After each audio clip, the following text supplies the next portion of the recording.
Création on air. On air. Creation on air. Bonsoir. Au XIe siècle, Macbeth écoute son épouse qui l'incite à éliminer le légitime prétendant au trône. 3 sorcières lui ont déjà prédit l'accès à la couronne. Le crime accompli, c'est sa femme qui est en proie à des hallucinations. La folie la gagne. Pour la créatrice de ce soir, coupable, forcément coupable, elle est aussi paradoxalement la plus morale des 2 membres du couple, celle qui ne peut en fin de compte supporter de vivre avec elle-même. Lady Macbeth a 1000 visages, une beauté vénéneuse ou un sourire rassurant, une honnête ambition professionnelle ou une vraie nature de meurtrière. Et si toutes les femmes de pouvoir étaient marquées de son signe? 3 visages de Lady Macbeth, par Florence Colombani et Céline Terce, création On Air.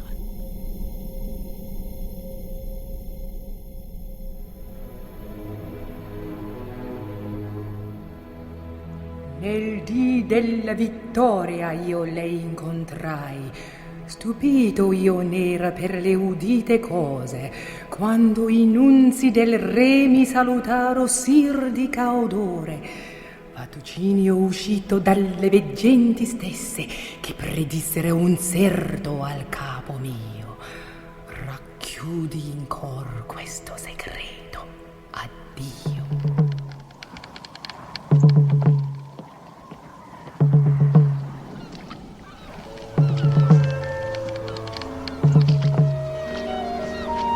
Lorsque je rédigeais ma Lady Macbeth, j'ai bien failli succomber au délire. J'étais parfois saisi d'une peur abominable. Mes cheveux se dressaient sur ma tête. Le plus petit bruit provoqué par un mouvement de mes propres jambes ou de mon cou me glaçait d'effroi. Je n'oublierai jamais ces minutes fort pénibles. Depuis, j'évite d'écrire de telles horreurs. Gentle lady. Gracious Duncan's there. Hie thee hither, that I may pour my spirits in thine ear, and chastise with the valour of my tongue all that impedes thee from the golden. Dans les différents Macbeth que j'ai pu voir, celui qui m'a le plus frappé, c'est celui de Tavonan. Et c'était joué pratiquement dans les ténèbres, dans l'obscurité. Et on sentait que la langue était celle de l'incantation. Je ne dis pas qu'on arrivait à croire à la sorcellerie, mais c'est la sorcellerie du langage qui vous prenait aux tripes, véritablement. Et j'ai eu, dans cette représentation, un sentiment un frisson de peur. Enfin, l'idée que la possession, l'envoûtement était presque une réalité. Nor heaven peep through the blanket of the dark to cry, hold, hold.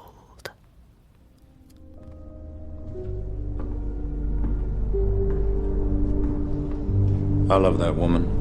I love her more than sharks love blood. Je sais ce que c'est, moi, l'amour.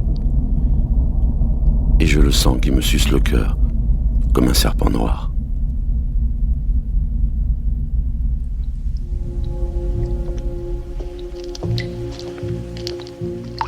Trois visages de Lady Macbeth.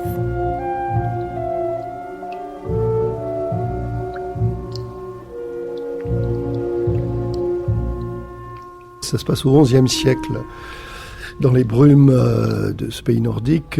Et la source utilisée par Shakespeare, c'est Holinshead, chroniqueur, dont il s'inspire pour toutes ses pièces historiques. François Larocque. Et Macbeth, enfin je devrais dire la pièce écossaise, puisque les acteurs sont très superstitieux quand on prononce ce nom qui porte malheur, est à la fois une pièce historique et une tragédie. Donc il s'inspire de cette légende lointaine, comme il le fera avec celle de la tragédie suivante qui est le Roi Lear. Bien entendu, ce qui lui appartient, c'est le verbe, c'est la magie envoûtante de cette poésie, à la fois magique et maléfique. Et Lady Macbeth a toujours voulu être reine.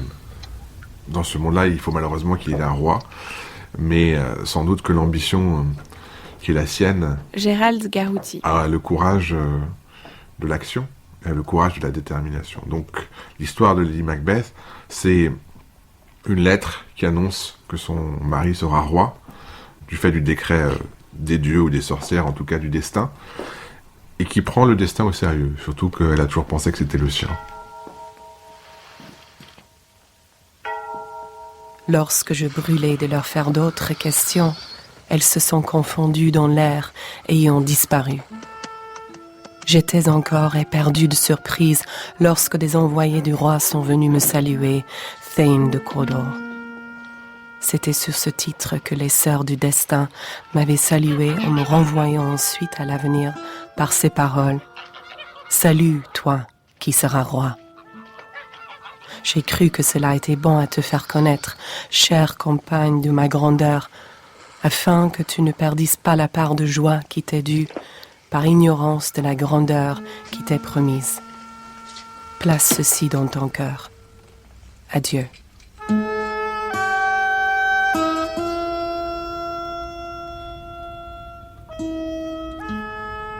Lady Macbeth, eh bien, elle est à la maison, comme les femmes à cette époque, et elle reçoit un courrier de son époux qui vient de gagner une bataille très importante contre les Norvégiens. Et Macbeth raconte comment il a étripé son adversaire dans un combat singulier, depuis le nombril jusqu'à la gorge. Et donc, il est félicité sur le champ de bataille. Et, moment étrange, c'est d'ailleurs la première scène, Thunder and Lightning, tonnerre et éclair, cette apparition dans les brumes des sœurs maléfiques, des sœurs étranges, les Weird Sisters, les trois sorcières, qui lui prédisent quelque chose de tout à fait étrange pour lui. C'est le comte de Glamis, et il lui dit « tu seras Cawdor ». Mais il dit tout de suite « Cawdor vit encore, donc c'est impossible. Non seulement tu seras Cawdor, répète les sorcières, mais tu seras roi ». Alors Macbeth est tout à fait étonné et écrit donc à sa femme. Et sa femme, la première intervention de Lady Macbeth, elle lit la lettre de Macbeth. Et tout de suite, voilà, le scénario se fait dans sa tête en quelques secondes. Il faut tuer le roi Duncan pour que son époux accède au trône et qu'elle-même devienne la puissance dirigeante en quelque sorte, puisque elle a en elle quelque chose de plus mâle encore que ce guerrier qu'est son mari.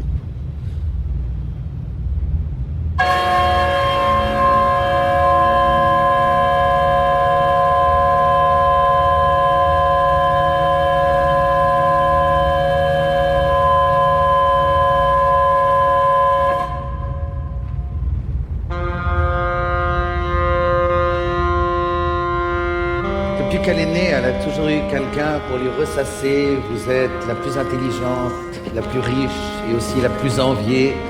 Vous êtes la baronne Sophie von Essenbeck. Comment pourrais-je lui demander de devenir simplement Madame Brookman, la femme d'un quelconque directeur des aciéries qui porte son nom? Un directeur quelconque n'est pas exactement le terme. Vous avez la confiance de l'oncle Joachim et Herbert et Constantin ne prendraient jamais une décision sans vous. Cela ne signifie rien pour vous? Si, j'en conviens. Mais ce n'est pas assez pour Sophie.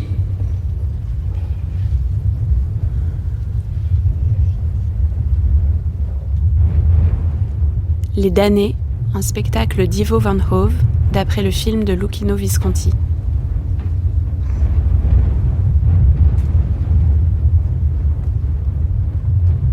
C'est une veuve, donc elle a un homme dans sa vie qui est l'employé de la famille, et on comprend au départ qu'en fait il y a un petit blocage. Son mari décédé, c'est le fils aîné de la famille, donc il y a un poids de cet ordre-là, et elle, on sent que ses amours sont entravés, enfin c'est en filigrane. Elle n'a pas l'autorisation de se marier avec Friedrich Brookman, qui n'est pas du même milieu, qui n'est pas... voilà. C'est une industrie de métallurgie. Elsa le poivre. Et ils vont se servir justement de cette industrie métallurgique pour faire des armes qui vont servir aux nazis. D'ailleurs, il y avait un parallèle avec la famille Krupp à l'époque qui a énormément inspiré Visconti. Donc c'est elle qui est héritée, enfin qui devrait s'occuper de la relève familiale, sauf qu'elle n'est pas intégrée dans la société des hommes. Et donc elle va insuffler à son compagnon la quête de pouvoir et d'avoir les manettes un peu dans les mains. Et tout bascule avec l'incendie du Reichstag, où tout à coup les événements s'accélèrent et c'est la montée du nazisme qui fait qu'il va y avoir une perte des valeurs, le chaos va s'installer et elle-même va participer à ce chaos.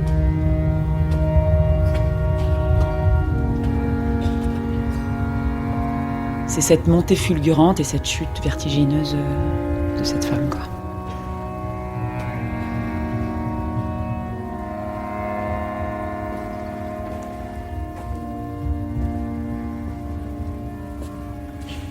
On vous croit ambitieux, mais vous n'aspirez qu'à une réussite mondaine.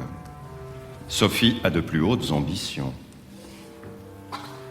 Vous devez comprendre qu'aujourd'hui, en Allemagne, tout peut arriver, même l'improbable. Et ce n'est que le début d'une révolution, Friedrich. La morale personnelle est désuète et inutile à notre élite à qui tout est désormais permis. Ce sont les paroles du Führer, mon cher Friedrich. Je vous conseille de les apprendre par cœur. Ce soir, par exemple.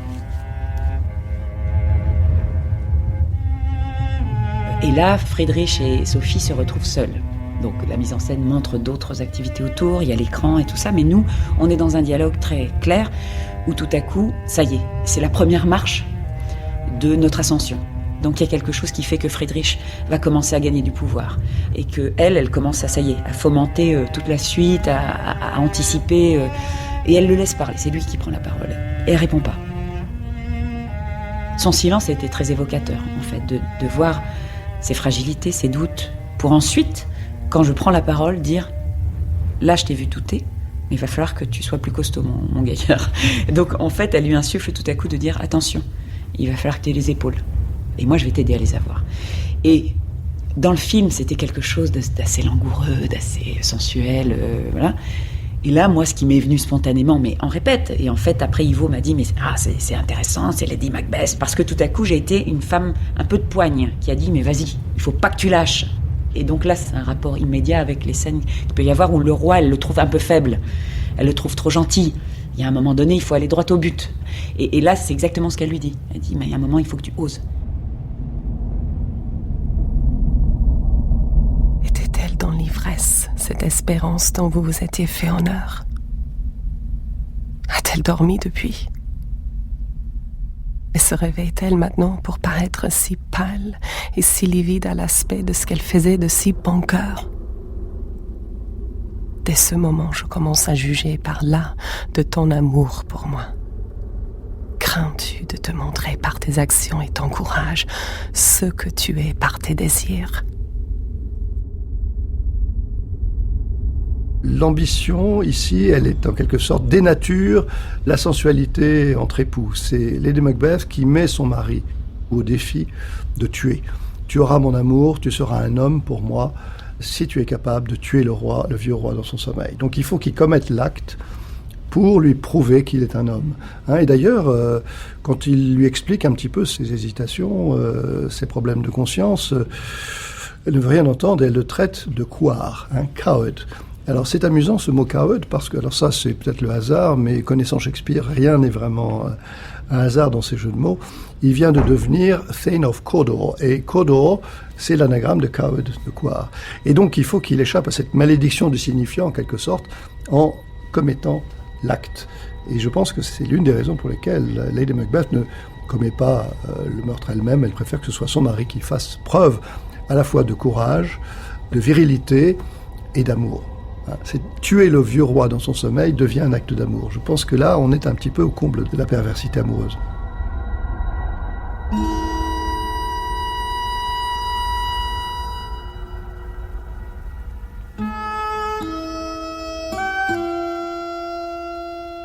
Ça veut dire que Lady Macbeth a, en effet, une sorte de pulsion d'agressivité, de violence, qu'on peut considérer comme une forme de virilité, de dimension guerrière. Et soit on considère qu'il s'agit là d'une monstruosité, c'est-à-dire une non-femme qui n'a pas réussi à être un homme, qui n'aurait jamais, pour parler comme Freud, dépassé son complexe de castration et qui donc devrait surenchérir. Mais on peut aussi considérer au contraire que c'est une femme poussée à l'extrême, c'est-à-dire non pas dans la monstruosité de la femme à barbe sans pénis, mais au contraire dans celle qui va réussir à convoquer en elle tous les principes masculins et féminins. À la différence de toute la généalogie des femmes fatales, qui vont de Ève à Nana, Loulou, Salomé, qui sont des castratrices. Couper des têtes, faire croquer la pomme, faire tomber de l'arbre, chuter du paradis. Bref, ce sont des figures systématiquement, qui mettent l'homme en défaut. Eh bien, au contraire, Lady Macbeth va donner sa virilité à Macbeth. Et à chaque étape, elle est celui qui va littéralement le remembrer. C'est-à-dire de son espèce d'état de déréliction, d'incapacité, d'affaissement. Et il faut voir dans la traduction d'Yves Bonnefoy le nombre d'occurrences de bondés, bandés, etc. C'est comme l'arc, comme quelque chose qu'il faut tendre. Et donc, elle ne cesse de le réarmer, de l'armer, de l'animer littéralement, jusqu'au meurtre. Et elle le fait de manière, à mon sens, extrêmement féminine. C'est-à-dire qu'elle le fait par la séduction. Elle le fait par le charme, elle le fait en faisant appel à son courage, en piquant justement sa virilité, en ayant une fonction à la fois protectrice maternelle, séductrice, d'amante, avec ce mélange très shakespearien d'érotisme et de crime.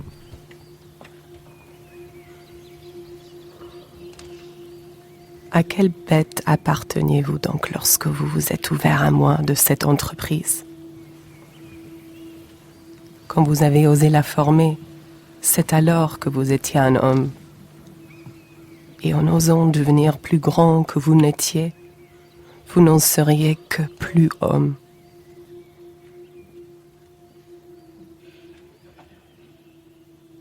Cette dimension érotique, on l'a pas forcément formulée avec Ivo. Et puis moi, je l'avais pas... je voyais le couple, mais c'est pas quelque chose qui m'avait marqué au départ. Et puis en fait, dans la mise en scène, un jour de répétition, quand on a abordé tout ce petit montage de scène de Sophie von Essenbeck qui se déploie avec des ellipses de temps et tout ça, c'est le montage d'Ivo est assez brillant pour ça. Jusqu'à ce que j'aille devant Aschenbach et que je lui propose mon corps. Parce que moi, j'avais pas du tout envisagé que Sophie se vende comme ça à Aschenbach. Et c'est Ivo, il a dit, là, tu approches, tu te mets... Alors, il était très pragmatique. Tu te mets là sur le canapé, puis tu écartes les jambes, les cuisses. Comme ça, c'est très clair que tu... Ah ouais. C'est lui qui m'a fait prendre conscience, en fait, de jusqu'où elle était prête à aller physiquement. Après, en effet, ce que j'avais pu intellectualiser, c'est de me dire, elle insuffle à Brockman, en effet, elle se sert de l'amour qu'il lui porte, et donc de la sensualité, et donc de la sexualité, pour le mettre dans un cocon comme ça, et puis l'aider à avoir confiance. Elle se sert de ça, c'est ses armes féminines. Quand ? Bientôt, Friedrich. Bientôt, mon amour. Bien plus tôt que tu ne le penses. Et Aschenbach ? Aschenbach est contre. Mais qu'est-ce que cela fait ? Lui aussi se trouvera devant le fait accompli. Rends-toi compte que tu seras quelqu'un de plus considérable que lui. Aschenbach ne vend que des paroles. Toi, tu produis des canons, et crois-moi, auprès de la chancellerie, les canons pèsent plus lourd dans la balance. Ce décret, nous l'obtiendrons, tu peux en être sûr. Friedrich von Essenbeck.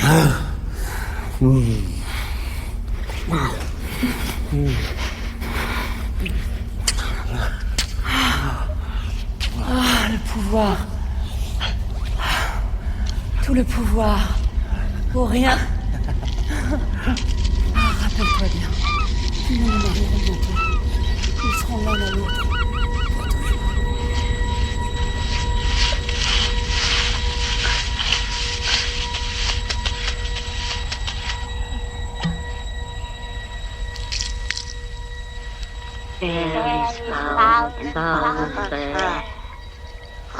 Through the fog and filthy air.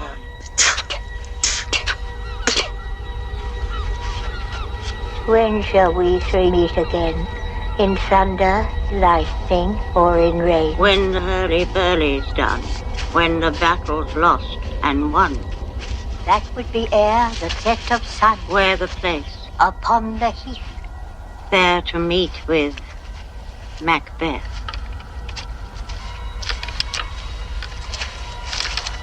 Et il y a une sorte de filiation, de transmission indirecte, de transfert en tout cas, de l'imaginaire des sorcières, de ces femmes mi-femmes, mi-hommes, et de Lady Macbeth elle-même, qui devient en quelque sorte la sorcière en chef, si je puis dire, celle qui va pousser son mari au crime et l'entraîner dans cette espèce de course à l'abîme. C'est aussi une figure d'Ève maléfique. On a dans Adam et Ève un petit peu une sorte d'archétype qui inaugure, qui annonce le couple Macbeth. Bien sûr, il ne s'agit pas de meurtre, mais il s'agit de perdre le paradis en cédant à la tentation, en quelque sorte. Et on peut dire que les sorcières sont un peu l'agent satanique, l'agent du mal qui tente Macbeth et donc Lady Macbeth en lui présentant cette image de la couronne d'or. On a un petit peu en tête l'image de la pomme, de ce fruit d'or qui va leur faire perdre à tout jamais l'innocence et le paradis. Donc on a une sorte de paradigme sur lequel Shakespeare joue, pas simplement l'image maléfique de la sorcellerie, tout ce que les traités à la fois de Jacques Ier mais aussi de Scott et d'autres voient de négatif en la femme. La sorcière, c'est tout ce que la misogynie peut inventer de pire, d'accuser les femmes souvent âgées, de jeter des sorts. Et là, on a véritablement une sorte de pacte avec le diable, de Dr Faust en quelque sorte, mais Dr Faust au féminin, et d'un Dr Faust délibérément maléfique.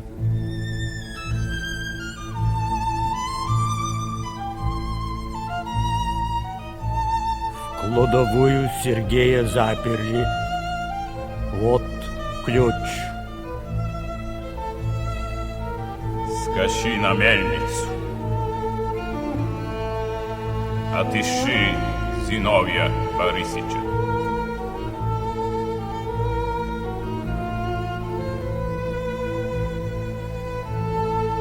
Скажи, чтобы скорее возвращался домой.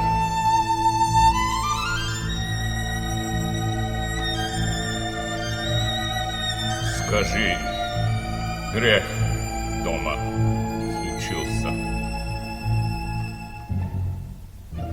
Подсыпала яду. Стохнет старик. От крысиной отравы.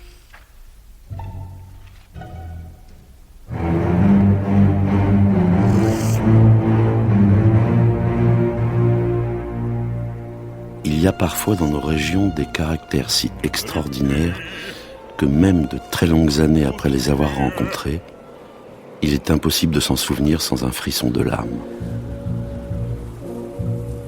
C'est le cas de Katerina Lvovna Ismailova, une femme de marchand qui a joué un rôle dans un drame épouvantable et que les nobles de part chez nous ont ensuite surnommée la Lady Macbeth du district de Mtsensk.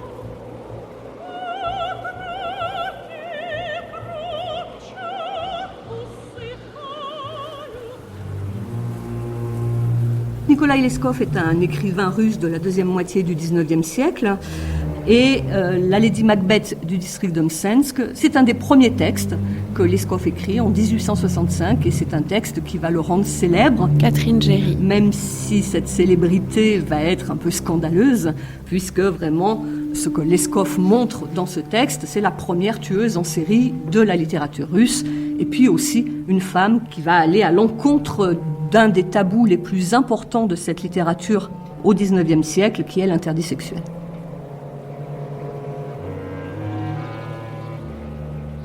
Pour ce qui est de la Russie, Shakespeare, c'est vraiment la grande redécouverte du XIXe siècle, je dirais. Il y a chez Tourguenieff un Hamlet du district de Chigri. Il y a un Roi Lear des steppes aussi dans la littérature russe. Donc, ce qui est aussi extrêmement intéressant, c'est que Leskov va utiliser Lady Macbeth dans une interprétation qui est vraiment celle de son siècle. C'est-à-dire que Lady Macbeth est vraiment représentée comme personnifiant le mal absolu. C'est ainsi que tout le XIXe siècle va interpréter ce personnage. Et on peut penser par exemple au tableau de Fuseli, Lady Macbeth somnambule, on peut penser à l'opéra de Verdi aussi, où Lady Macbeth est représentée comme une sorte d'agent de mort qui doit inspirer une terreur et une horreur, son nom, aux spectateurs. Donc on s'inscrit vraiment dans cette optique-là de démesure dans le mal. En fait, la Lady Macbeth de Leskov, elle représente cette heure d'inhumanité au sein d'un univers qui est en proie à la déréliction. Et c'est comme ça que Shakespeare a écrit sa pièce. On est dans un Moyen-Âge archaïque, littéralement. On est dans un Moyen-Âge quasi préhistorique, avec ses décors de carton-pâte et ses sorcières enfumées. On est dans ce monde-là, tout se passe comme dans un cauchemar, plus que comme dans un rêve. Avec une temporalité où chaque désir est satisfait instantanément. C'est-à-dire que chaque chose, dès qu'elle est pensée, survient. Dès que Macbeth a l'idée d'être roi, dès qu'on lui donne l'idée d'être roi, il pense au crime. Dès que Lady Macbeth reçoit la lettre, elle pense instantanément au meurtre, et ainsi de suite.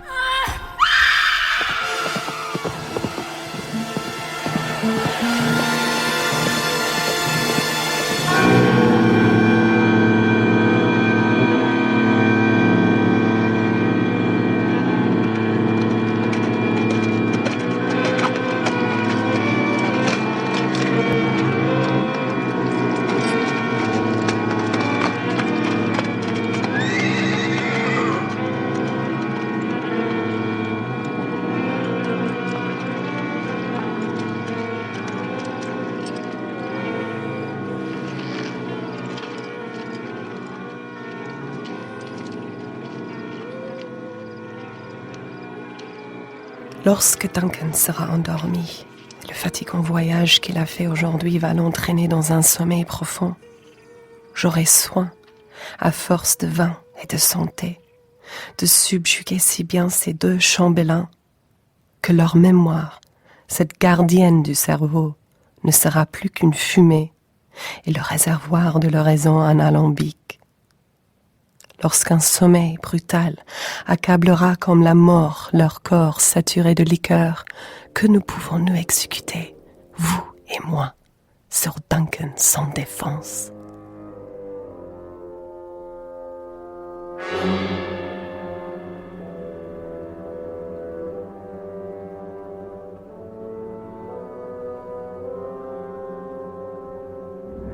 Donc la nouvelle de Leskov raconte l'histoire de Katerina Lvovna Izmailova, qui est une belle jeune femme mariée à un marchand qui est riche, mais qui est un homme très âgé, sans doute impuissant. Et le moins qu'on puisse dire, c'est qu'elle s'ennuie ferme, et elle va découvrir l'amour physique dans les bras de Sergueï, qui est un jeune et beau commis, qui travaille pour son mari et pour son beau-père. Et pour s'adonner à sa passion en toute liberté, elle va supprimer peu à peu tous les obstacles qu'elle rencontre. Donc elle va empoisonner le beau-père tyrannique avec des champignons. Et puis avec l'aide de Sergueï, son amant, elle va assommer et étrangler son mari. Enfin, elle étouffe sous un oreiller son neveu, Fedia, qui est un petit garçon qui doit hériter du domaine, ce qui priverait bien évidemment Sergueï de toute possibilité d'ascension sociale. Les crimes sont découverts et Katerina Lvovna est envoyée au bagne, ce qui sert de moteur psychique en fait, et physique à la fois d'ailleurs, à la série de crimes que va commettre Katerina Lvovna, c'est la découverte de l'amour et de l'amour physique, alors que chez son prototype, Lady Macbeth, ce rôle de moteur était joué par l'ambition politique. Donc on a une véritable conjonction entre crime et sexualité, qui fait aussi d'ailleurs de la Lady Macbeth de Leskov un personnage très paradoxal, qui oscille entre archaïsme et modernité, je dirais. D'une part, parce qu'elle renvoie par une nature et une psychologie relativement primitive, plus qu'à la Lady Macbeth de Shakespeare, à son prototype, qui est le personnage de Gruoch dans la chronique de Raphaël Holinshed, qui donc a servi de matrice, on le sait, à la pièce de Shakespeare. Donc un personnage qui date de l'époque médiévale, du XIe siècle. Et de l'autre côté, côté modernité, Katerina Lvovna me semble annoncer ces personnages de femmes dangereuses et émancipées de la modernité fin de siècle. Et d'ailleurs, à la fin du récit de Leskov, ce paradoxe saute absolument aux yeux quand le narrateur nous décrit Katerina Lvovna en proie à son obsession pour l'amant qui vient de la trahir. Et on voit bien qu'elle est possédée à ce moment-là dans les deux sens du terme, à la façon d'une sorcière médiévale, possédée par les démons, et puis d'une façon cette fois beaucoup plus freudienne, ces démons, en fait, ce sont ces pulsions sexuelles ou criminelles qui ont élu domicile à l'intérieur même de son appareil psychique.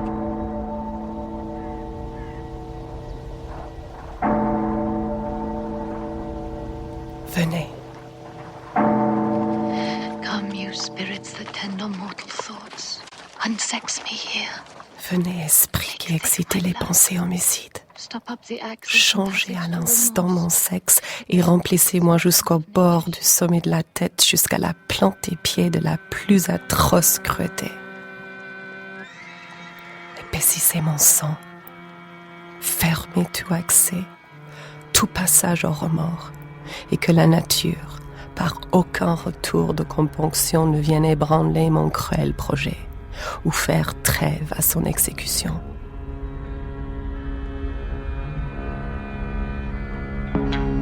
On a en effet toute une série de motifs qui renvoient directement à cette atmosphère nocturne dans la pièce Macbeth de Shakespeare. Alors on a des animaux maléfiques, ça c'est la première chose. Chez Lescaut, c'est un chat essentiellement qui va emplir cette fonction.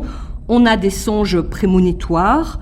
On a aussi une très forte présence de la lune, qui est vraiment la déesse tutélaire de Katerina Lvovna chez Lescaut. Or, on se rappelle que dans Macbeth, Hécate, la déesse de la lune, la déesse de l'ombre, la déesse des morts, est appelée par les 3 sorcières justement pour signifier que le monde est devenu la proie des démons et de ce qu'on appelle les femmes de minuit. Katerina Lvovna est une femme de minuit. Comme Macbeth, la nouvelle de Lescaut est un récit nocturne. Et d'ailleurs, au fur et à mesure où on va avancer à l'intérieur de cette nouvelle, les allusions au sombre, au noir vont être de plus en plus présentes jusqu'à l'abolition définitive dans les eaux noires de la Volga.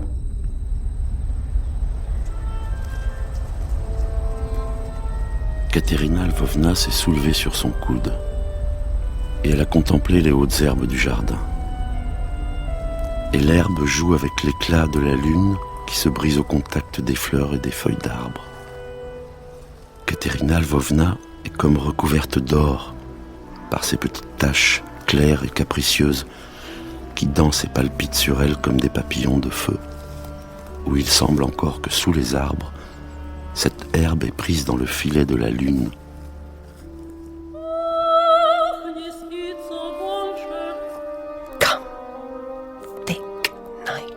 And pull thee in the dunnest smoke of hell,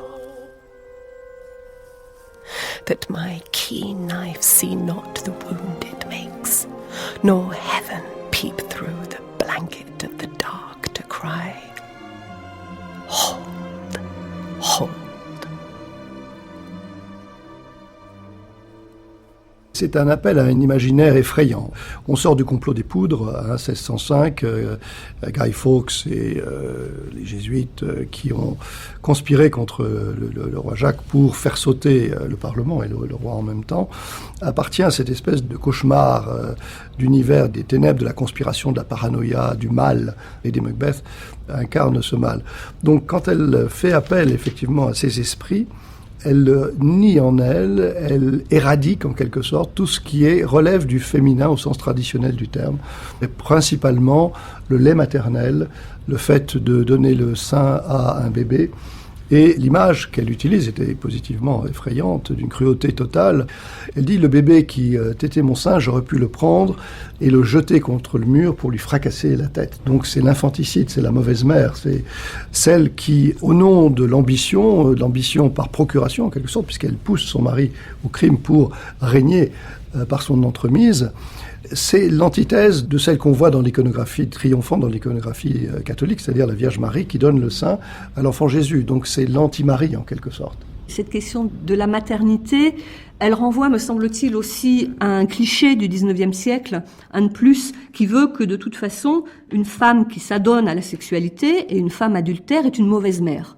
Je crois que Lescaut pousse la logique de son siècle, en fait, jusqu'au bout dans ce texte, en faisant aussi une femme infanticide, même si ce n'est pas son propre enfant, il n'en reste pas moins qu'on est face à un infanticide. Et Shostakovich, lui, va complètement réintégrer le personnage de Katerina Lvovna dans l'opéra qu'il a tiré de l'œuvre de Lescaut, Lady Macbeth du district de Msensk. Il va réintégrer Katerina Lvovna dans cette maternité. Là, en revanche, on va avoir dans le personnage de Shostakovich une véritable revendication à faire partie d'une sorte de grand tout organique qui lie sexualité et maternité. Chez Lescaut, les deux choses sont très très nettement séparées et je dirais même que l'un contredit et empêche l'autre.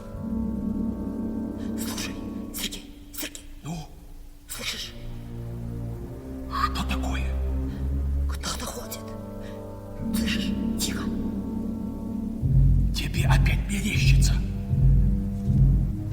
Нет, нет. Собаки не лаяли.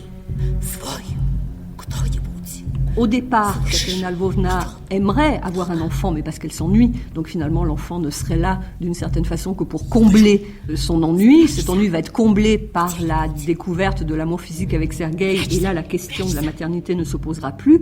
Quand elle se repose à la fin de la première partie, au moment où les amants sont arrêtés et condamnée à être déportée en Sibérie, on apprend à ce moment-là, en effet, que Katerina Lvovna est enceinte, mais qu'elle va abandonner son nourrisson. En fait, elle n'a qu'indifférence pour ce nourrisson. La seule chose qui l'intéresse, c'est vraiment l'amour qu'elle éprouve pour le père de ce nourrisson, mais à aucun moment ce sentiment ne va aller se reporter sur l'enfant, en fait.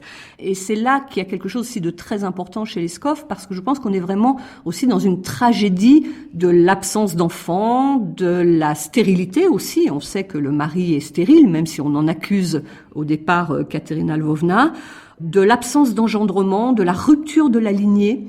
Là, il y a quelque chose, en effet, de très fort à ce niveau-là. Ils n'ont pas d'enfant, ou plutôt ils ont un enfant mort sans doute. Et cet enfant, ce sera le crime. Ce sera le meurtre, ce sera le régicide. Et Lady Macbeth, parvenue au terme de ce parcours, à l'acte 5, alors qu'elle a disparu et qu'entre-temps on a revu les sorcières, des figures féminines diaboliques, pour le coup incarnées, prononcées, eh bien là, elle n'a plus de place dans cette espèce d'épopée du crime que Macbeth, les armes à la main, est en train d'accomplir.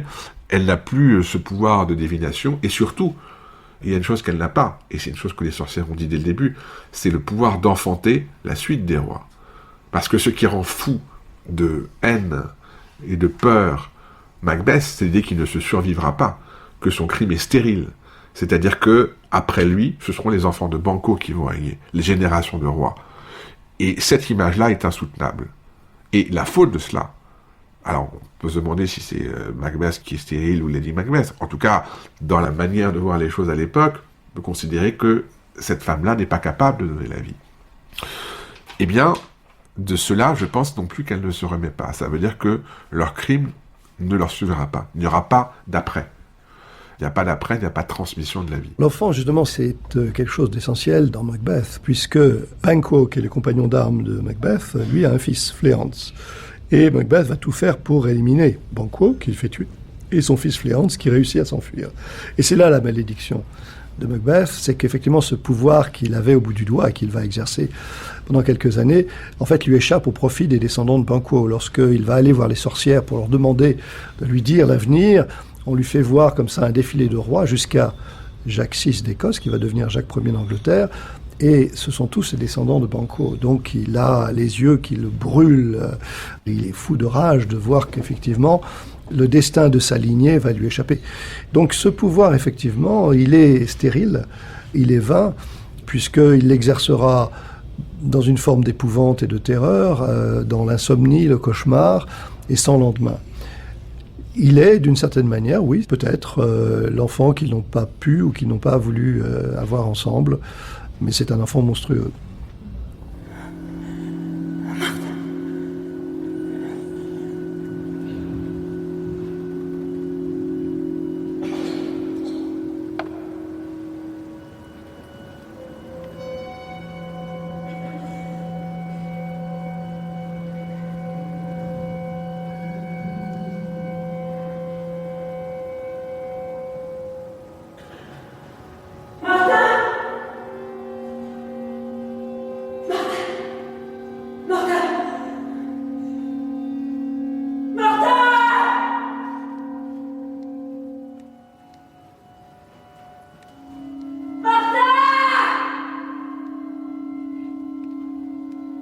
Sophie von Essenbeck a un fils pervers et criminel.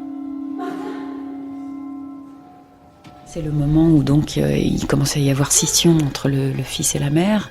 Lui commence à revendiquer vraiment la haine et la destruction sans s'être emparé de lui, et donc il est prêt à tout, et voire surtout détruire sa mère. Donc je viens le revoir en lui disant « Mais pourquoi est-ce que tu hais tellement Friedrich Bruckmann ?» Et puis lui commence à se retourner contre elle en disant « Mais en fait, vous ne m'avez jamais aimé, vous avez voulu ma destruction. » Et il commence à avoir une espèce de montée dramatique et voire de furie contre elle. Et puis l'acte 3, qui est vraiment l'acte du chaos, où c'est la noirceur, donc le plateau se recouvre d'un grand plastique noir, tout devient noir, s'assombrit, et moi-même j'ai une robe noire en dentelle transparente en fait, qui laisse voir une nudité quasiment mortifère.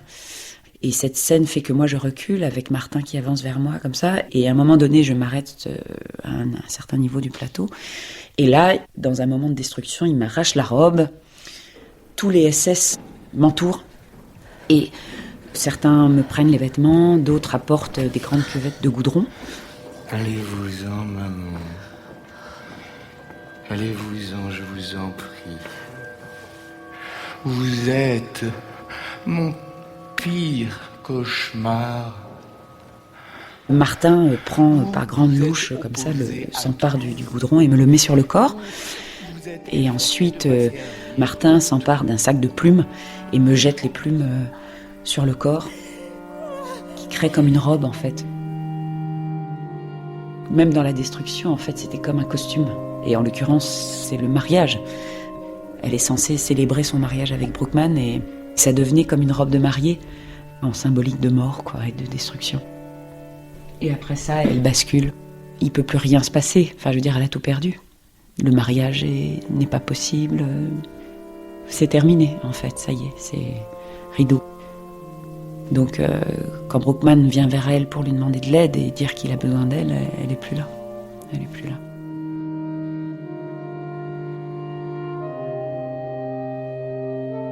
Cette progression du mal, mais cette fois au sens d'un mal qui n'est pas le mal métaphysique, le mal théologique, mais le mal, la maladie qui la gagne. Macbeth perd assez vite les pédales. Il voit le fantôme de Banquo pendant le banquet.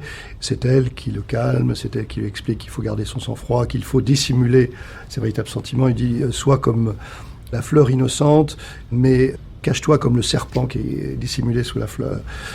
Donc des conseils machiavéliques de mensonges, alors qu'elle-même reste, oui, apparemment parfaitement normale. Lui en perd le sommeil, se plaint de ses remords qui l'assiègent, de ses visions, de ses cauchemars.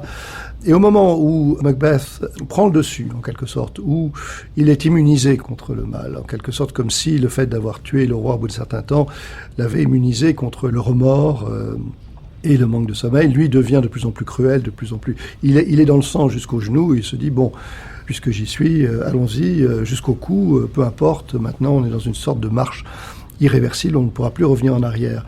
On n'entend plus beaucoup parler de Lady Macbeth, et on la retrouve à l'acte 4, en présence de sa dame de compagnie et d'un médecin, qui l'observe la nuit avec une bougie à la main, en train d'essayer d'essuyer le sang qu'elle croit infecter sa main. Elle est prise d'une sorte de névrose obsessionnelle, même pire que cela. Elle répète toujours ses gestes, elle répète un certain nombre de termes et de paroles que Macbeth a prononcés, comme si son esprit était devenu prisonnier d'une sorte de mécanisme implacable. Donc le médecin qui assiste à cette scène conclut que finalement elle n'aura plus besoin d'un confesseur que d'un médecin, que le mal n'est pas simplement un mal du corps, mais c'est un mal de l'âme. Lady Macbeth sombre pour ne plus remonter. Elle sombre dans un délire, une folie, qui finalement la hante et la tue. Elle est engloutie par cette mer de sang, par cette tache, par cette faute, qu'on va retrouver d'ailleurs après dans de très nombreux films, ce motif-là de la tache impossible à effacer. Et c'est la tache que Macbeth avait lui vue après le meurtre. Que cette main sera rouge au point qu'elle va rougir les océans entiers, avec cette poésie cosmique shakespearienne. Sauf que Lady Macbeth elle-même s'était couvert les mains de sang en disant « Mes mains sont rouges comme les vôtres, mais votre cœur est pâle, et le mien a la couleur du crime. » Mais ces mains rouges qu'elle a rougies volontairement, eh bien, même purifiées, elle ne peut plus finalement les laver. Donc cette culpabilité-là la tue.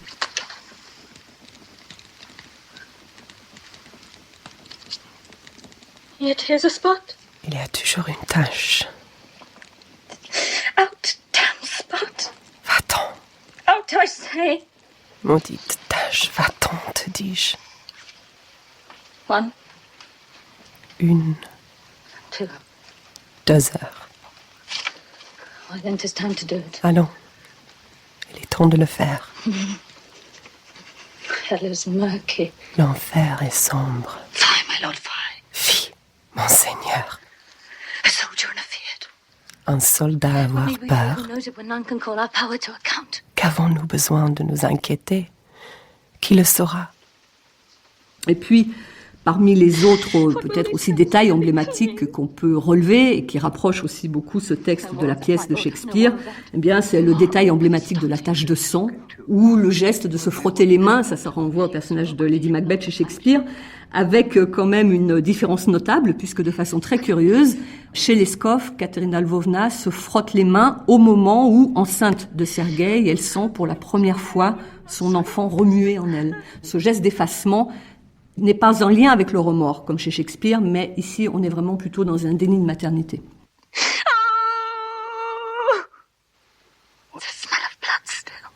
Il y a toujours là une odeur de sang.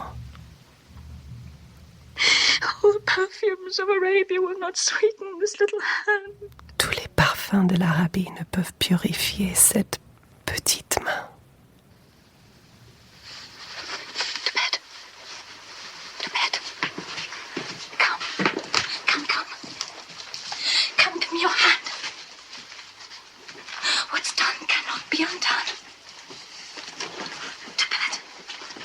Cette histoire des mains, ça c'est assez...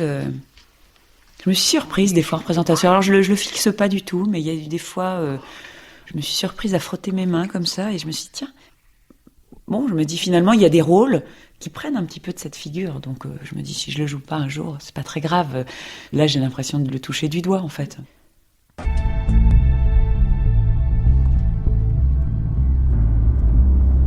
You need a haircut. You think? A little trim. What are you gonna wear? For the meeting? For the announcement. I'm wearing my navy blue. I want the pinstripe. Good. You look handsome in that suit. Behind every great man is a great woman, As long as I can say the donation. with blood on her hands.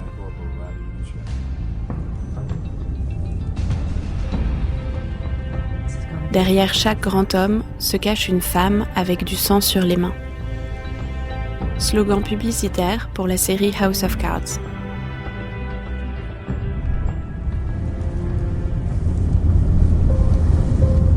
This is going to be a big year for us.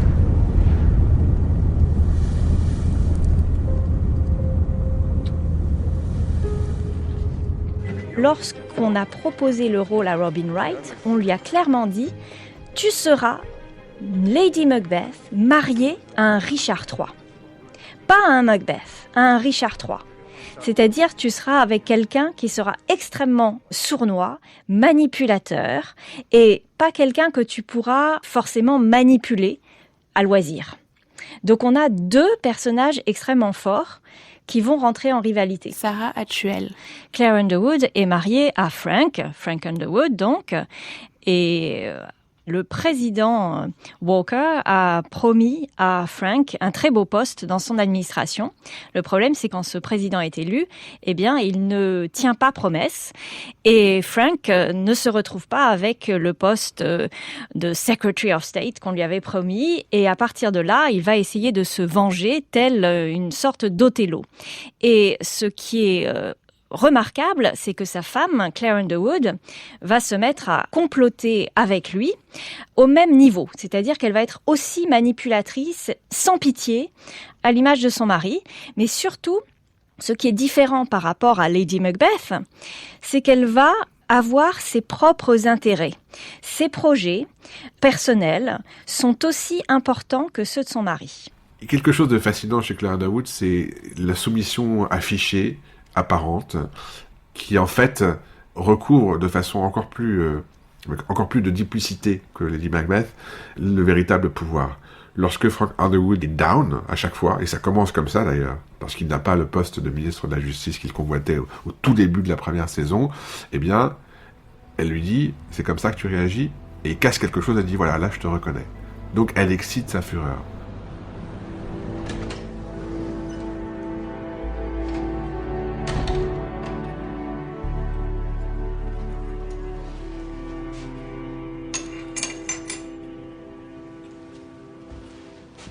You should be angry. I'm livid. Then where is that? I don't see it. What do you want me to do? Scream and yell? Throw a tantrum. I want more than I'm seeing. You're better than this, Francis. Well, I'm sorry, Claire. I am sorry. No, that I won't accept. What? Apologies. My husband doesn't apologize, even to me.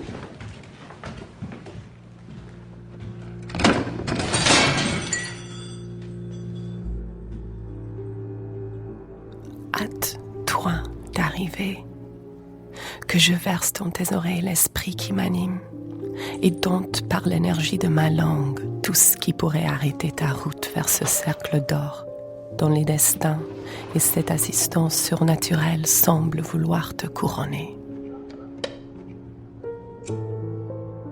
Une fois l'action faite, une fois le meurtre commis, il s'agit de garder la maîtrise. Et la maîtrise de quoi? Maîtrise des apparences. Et en ce sens-là, Lady Macbeth est machiavélique. Elle est shakespearienne par sa volonté de puissance, par cette vitalité qui ne recule devant rien. C'est un beau monstre de la Renaissance à cet égard, même si à mon avis il est encore plus archaïque que cela. Mais surtout, elle a totalement intégré la question du primat du théâtre sur le réel. Comment les apparences doivent être sauves. Pas au sens philosophique, là, mais au sens purement politique. Ça veut dire faire en sorte de préserver la façade, et on le voit dès la scène où le meurtre est découvert, où elle a 3 répliques avec cette espèce d'affliction, et puis, surtout, lors du banquet, où elle est littéralement reine, c'est-à-dire que elle maîtrise le roi, elle explique au seigneur présent le délire du roi, elle l'incite à faire bonne figure, donc il y a véritablement une politique de Lady Macbeth. Cette idée du jeu, de la vie jouée, du fait que l'on est tous à tenir un rôle sur la scène de la vie, et là en particulier de la scène politique, se reflète particulièrement à travers déjà le fait que les personnages rompent régulièrement le 4e mur de l'illusion filmique. Régulièrement, Frank Underwood regarde les spectateurs, lance des regards à la caméra pour nous rendre complices de ces méfaits, pour nous prendre à témoin. Et ce qui est remarquable, c'est de voir que l'arc narratif de Claire Underwood l'amène, elle aussi, à regarder finalement la caméra et le spectateur et la spectatrice. Et à partir de ce moment-là, où elle nous prend un témoin, on comprend que là, elle est en train véritablement de remplacer son mari en termes de pouvoir et de relation au public en général. Il y a un twist. Il y a un basculement avec cette saison 5 où là, véritablement, elle se met à rouler pour elle-même. Quand son mari, Frank, lui propose une sorte de marché en lui disant « Tu deviens présidente, d'accord, tu régneras sur Washington, tandis que moi, je vais passer au privé et je contrôlerai Washington depuis les multinationales. » Eh bien, tu n'auras plus qu'à pardonner tout ce que j'ai fait quand j'étais président. Et elle se refuse à faire cela. Parce que cela pourrait être mal vu de commencer sa propre présidence en pardonnant les méfaits de son mari. Et là, elle commence véritablement à prendre son envol, justement en disant « my turn », à mon tour, et en regardant la caméra. C'est comme si la série était en train de se reformuler, où le héros devenait l'héroïne. Good evening. I'm here to report to the American people and the world that early this morning, special forces killed the ICO terrorist, Ahmed al-Ahmadi. We got him. We got him. ICO extremists want democracy and America itself to die a fiery death. We cannot allow that to happen. We can't wait for Congress any longer. We gave Congress every chance. She isn't going to say it.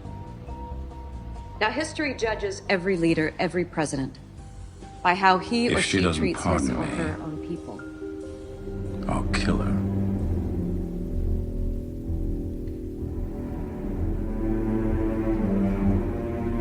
Dès qu'une femme est forte, finalement, on la diabolise.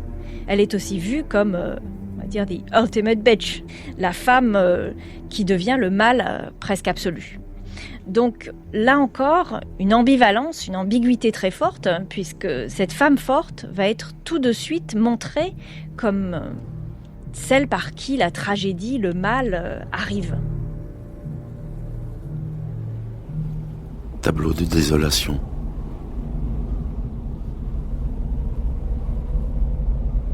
une poignée d'hommes et de femmes, arrachés à la lumière et privés du plus petit espoir en un avenir meilleur, s'enfoncent dans la boue noire et froide du chemin de terre.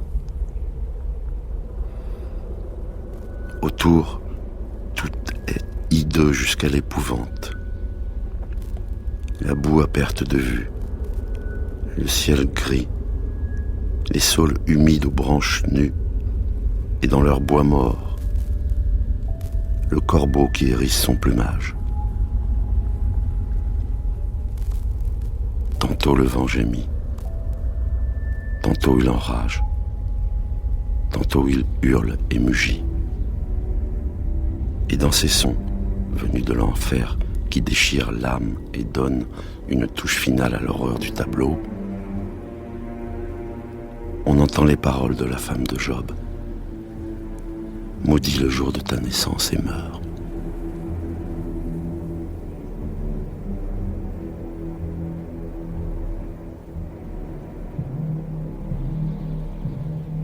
En fait, elle appartient en effet à un monde qui se situerait d'une certaine façon au-delà du bien et du mal. Donc en ce sens-là, en effet, c'est une créature de l'autre monde, mais Totmir, comme on dit en russe, c'est-à-dire le monde des ténèbres, le monde du diable, le monde des démons, hein, celui qui se situe au-delà de notre monde civilisé.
Et il semblerait qu'on ait ici un texte en réaction à ces mouvements d'émancipation féminine qui traduit en plus, je pense, une certaine peur, une peur masculine face à la révolte d'une femme contre les convenances de son époque et de son milieu. En plus, le milieu des marchands est un des milieux les plus contraignants, les plus ritualisés des milieux sociaux en Russie dans la deuxième moitié du XIXe siècle en ce qui concerne les femmes. Et cette peur, elle se traduit de multiples façons dans le texte de Leskov. C'est une peur de l'émancipation face à cette femme qui s'est affranchie d'une certaine façon du complexe de civilisation, hein, dont la sexualité est incontrôlée et incontrôlable. Et c'est donc aussi une peur face à la sexualité féminine, tout simplement. Finalement, cette rétention, d'une certaine façon, je dirais qu'elle explose, avec une violence qui est sans doute proportionnelle à la puissance de la rétention qui avait précédé.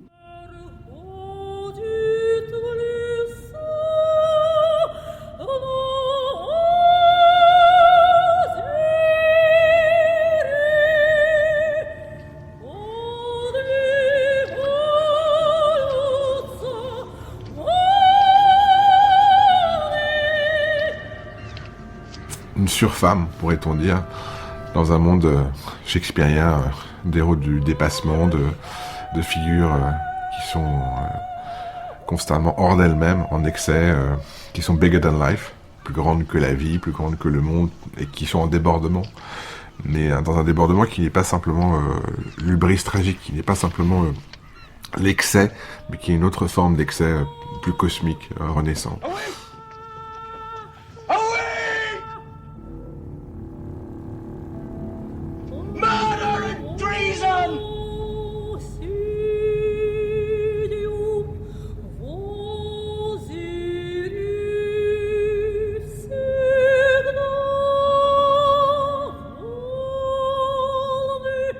Trois visages de Lady Macbeth.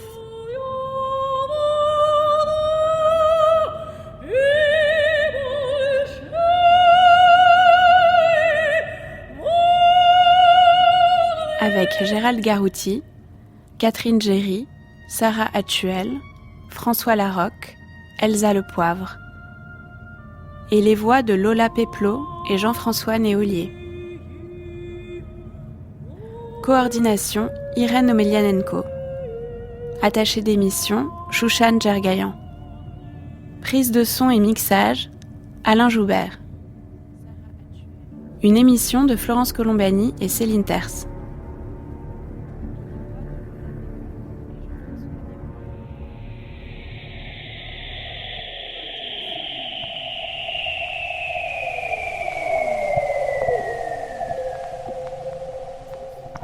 Cette émission est disponible en podcast sur le site de Création Air.